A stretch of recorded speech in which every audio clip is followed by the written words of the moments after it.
All right, so I almost didn't make this video today because one, I didn't feel like it, and two, not everything is totally like perfectly aligned then with the topic of today's video. I just wanted to make it anyway. As an example of even when you don't feel like it, there's a plan. We follow the plan, and even if it's not perfect, done is better than perfect. So if you need permission from somebody else for that for yourself, I am here to tell you done is better than perfect and just go for it. So, in today's video, this is going to be for you if you feel like you are in a place as a cash based practice owner and you know you need to be posting on social media, but it just feels like a lot.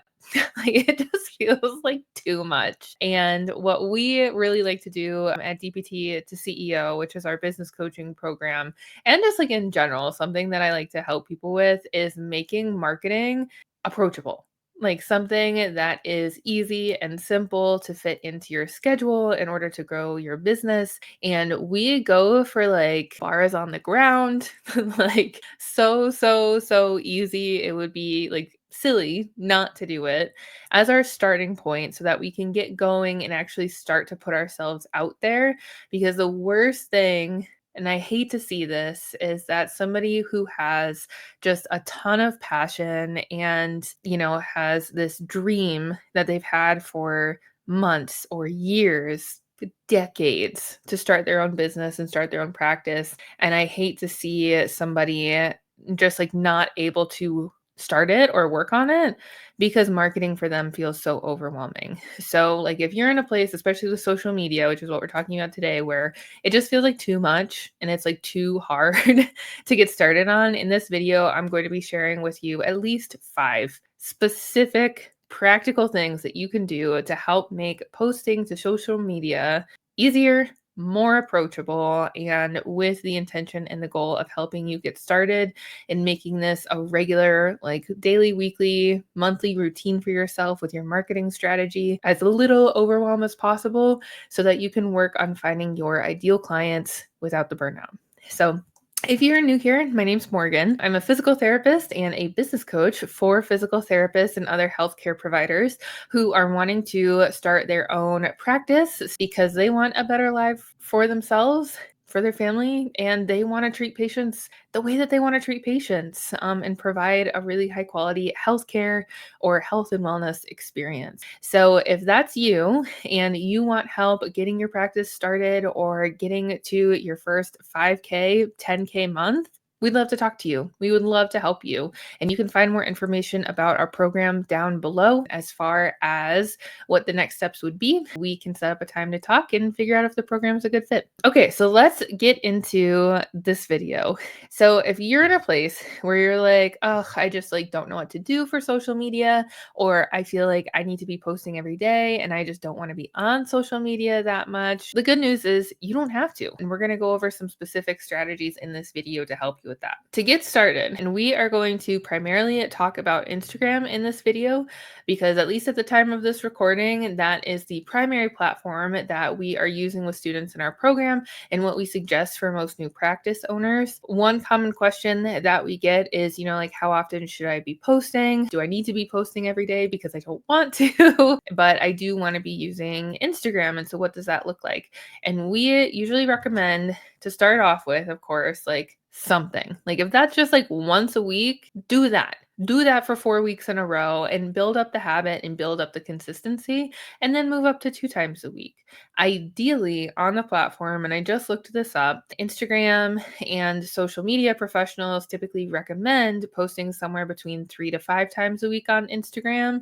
And I believe this primarily comes from like the lifespan of a piece of content on Instagram is typically 24 to 48 hours. So if you're posting every like 48 to 72 hours, you're going to be able to increase your visibility and increase your awareness consistently over time, rather than if you are only posting once a week, the post will show up for, a few minutes, few hours, maybe if we're lucky, a couple days, and then it will die off from people's feeds. So we have to be posting consistently enough where you are continuously appearing in people's feeds and in the explore section on Instagram.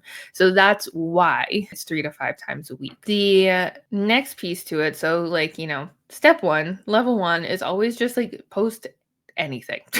From there, we can try to have a little bit more strategy. And I've talked about this in other content before about having a mix between educational content, talking about client transformations and results, and sharing personal stories and rotating between those three things. The next piece that we can build off of from there is to incorporate content that helps your clients make a decision, not necessarily just whatever is trending. So we do want to make sure that we are sprinkling in purposeful and intentional calls to action in our content to get your audience members, the users who are viewing your content, to take the next step towards working with you, whether that is following you, whether that's engaging in a conversation with you, booking a consultation, or booking an appointment and becoming a paying client. We always want to create options to encourage people to take the next step. So we're focusing on the strategy, not just volume. We want to have intention behind what we're doing.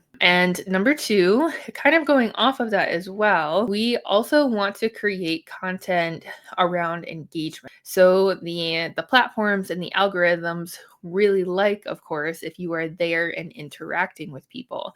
It's called social media for a reason. And so that means commenting on posts, responding to comments, direct messaging, and like building opportunities to have conversations. That is going to boost you in people's feeds, especially people who have been interacting with your stuff. If you engage with them, they're going to see your stuff more, you're going to see their stuff more, and it creates more of an opportunity to build a relationship.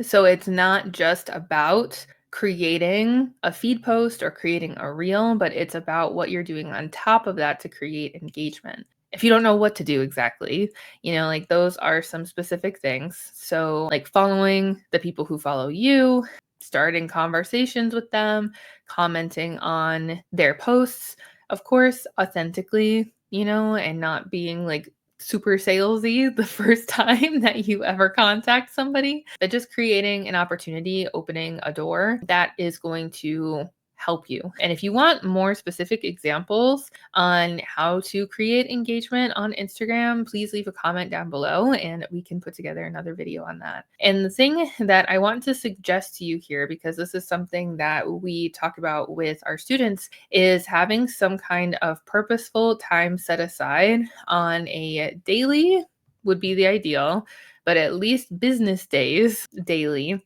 to engage on the social platform of your choice. So even just like 15 to 20 minutes of purposely creating conversations and engaging with people, that's going to make a big difference in how many people are seeing your content and engaging back with you.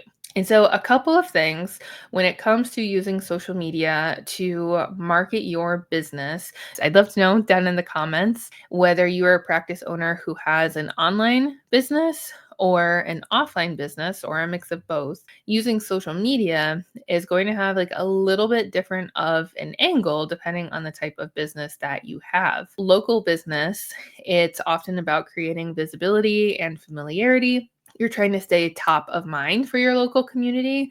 So doing things where you are tagging other local businesses, tagging the area that you're in, using location tags, location hashtags to keep your content local is going to make sure that you are staying top of mind in the community. And creating, even like one of the things that I really like to do is create like collaboration posts with local businesses, with networking connections, with business buddies, or, whoever. Like if you are able to create content that shows up for people that are also local and use the tags, use all the features that Instagram has available to do that, that's going to help you make the most out of using this platform for its organic local abilities. And you can talk about like your location, like your city in the captions on your content, because the more information that is in the caption, the more information the Instagram algorithm has for when people do search for, say, like physical therapy near me,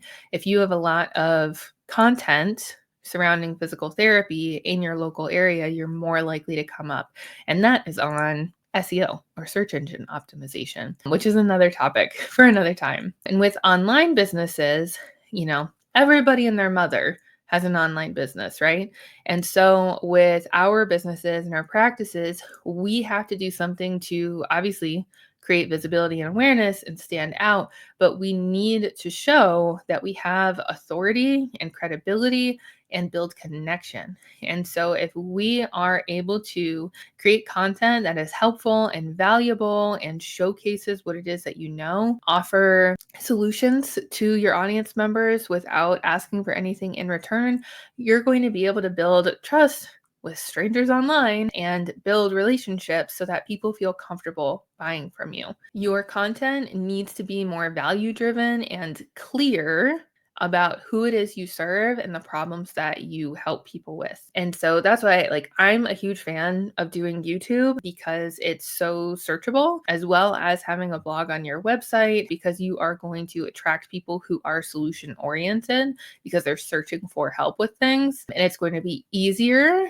to find clients with that mindset by creating content on more of these long form platforms if you have an online business. And you can also use SEO, search engine optimization here, like I mentioned before, to help with creating your Instagram content so that it is searchable and it offers solutions to people specifically. And because there is just there's so much online, there's so much on the internet, this is why having even more intention and deeper messaging and clarity around your content online is so important, and maintaining the consistency that we talked about earlier. Tip number 4, content repurposing. This is our bread and butter. Let me tell you, when I first came across this, the biggest sigh of relief, the weight of the world off my shoulders, this concept of content repurposing.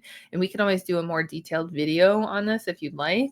But it's creating one core pillar piece of content and then redistributing it across either the same platform in different formats or across platforms. We do long form content like this or long form video into long form written, into long form audio, into short form video, and into email content. If you are just on Instagram, you can create one piece of content, say it's a reel, you can make that reel into a tweet style carousel post. You can then make that same content into a story, and you could even use the information that you put in the tweet style carousel and put it onto a static image, or post a static image and put all that information in the caption.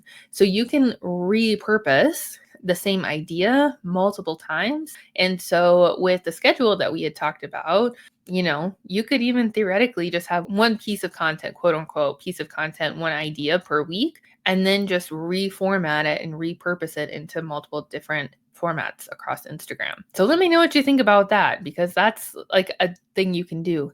You don't have to have a novel idea every single time that you post. You can repost it, especially because those posts do die off eventually. And the repurposing really helps to stay consistent and cover a lot of ground without getting burnt out. And the last thing, so we talked about before, carving out 10, 15, 20 minutes per business day to engage on the social media platform, key. Very helpful. And then the other piece is if that's all you want to be doing on a daily basis, then the other piece is to learn how to batch your content and schedule so you can actually log off of social media. And so with this, what we would recommend is, say you're going to be posting 3 times a week on Instagram, you could even do batch content twice a month, where you spend maybe, I'm going to guess 2 to 3 hours creating Instagram content, say Monday of week 1, and then you schedule all of them out for the next 2 weeks.